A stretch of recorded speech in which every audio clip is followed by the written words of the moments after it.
The National Institutes of Health Information Technology and Acquisition Assessment Center wants to inform and inspire interested members of the federal agency and IT contracting community. Our topic is a new NITAAC contract vehicle for IT products and services that you'll really benefit from knowing more about. Coming up, my guest with Federal Times will share a couple clips from his recent interview with Rob Cohen of NITAAC. And we'll talk about what this new instrument means for federal agencies and contractors alike.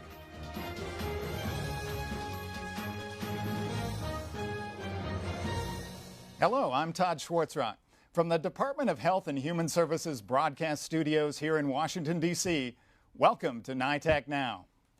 Federal agencies and dozens of prime contractors have a brand new government-wide acquisition contract from NITAAC, available to them for IT products and cloud solution acquisitions called CIO Commodity Solutions. My guest today is Aaron Boyd of Federal Times. Thank you for joining us, Aaron. Thanks for having me, Todd. Some have written recently that the increasing use of GWACs, or government-wide acquisition contracts, is contributing to an enhancement of federal IT procurements. What's contributing to this trend in your view? Well, Todd, the IT landscape has become so complex and fast-moving that it's often hard for contracting officers to keep up. Having access to pre-competed contracts and acquisition experts really makes a big difference. So the NITAAC, under Rob Cohen, has recently awarded a brand new $20 billion ceiling vehicle called CIO-CS. How would you characterize this new vehicle in the market? Well, we'll have to see what materializes once agencies start actually using the vehicle. But on paper, it looks like CIO-CS is going to be a valuable addition to the GWAC marketplace. I'll be particularly interested to see how companies use the flexibility being built in to stay on top of emerging technologies. A short time ago, you actually sat down and talked to Rob Cohen about his objectives for NITAAC and for this new vehicle, CIO-CS. Let's take a look at one of those clips. CIO-CS, we saw an evolving, enormous change in the IT marketplace when it comes to commoditized services and managed services and cloud services, meeting those software as a service, infrastructure as a service. We see the environment changing dramatically.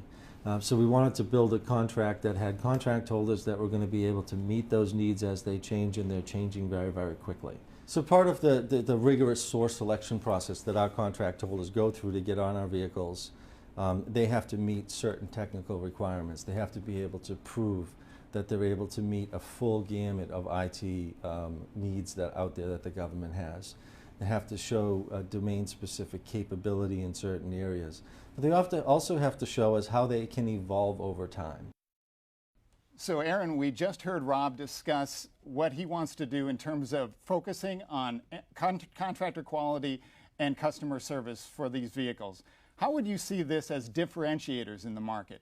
Well, with the complexity of modern technology offerings, it becomes that much more important to be able to trust the companies you're doing business with.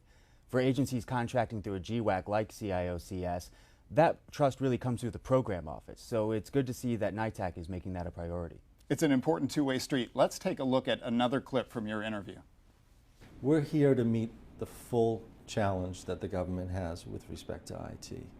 So what we're trying to do, and what we do, in addition to that, is have a very strong partnership with industry.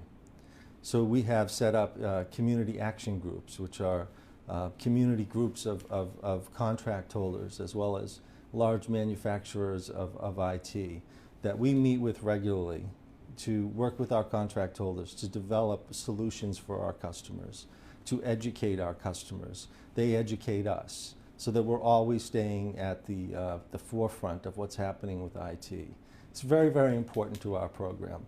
The partnerships that we develop, not only with our customers, but with industry, to have a very transparent program that's open and that attracts innovation at every single level. So Aaron, we just heard how Rob intends for this new vehicle to operate. How would you say that approach will contribute to contracting efficiency? Well, being able to find the right IT solution doesn't mean all that much if the process for buying that solution is too cumbersome. Creating a more direct process where agencies can list their requirements and get direct, timely feedback from the industry is going to be a stride in the right direction. I'll be interested to see the EGOS system once it's stood up, and I think agencies will be excited to see it as well. I think that would be a win-win for everybody involved. Thank you so much for coming by and sharing some clips from your interview with Rob Cohen about CIO-CS and the NITAAC. Thanks for having me, Todd. I hope this webcast has provided you with new information and perspective. If you would like to see Aaron's complete interview with Rob Cohen, please visit the video gallery on federaltimes.com. If you have questions or feedback about this webcast or about the new NITAAC CIO-CS contracting vehicle, feel free to visit us on the web at nitac.nih.gov. Email us at nitaacsupport@nih.gov, or you can call us toll-free at 1-888-773-6542. I hope you will join me soon for the next episode of NITAAC Now.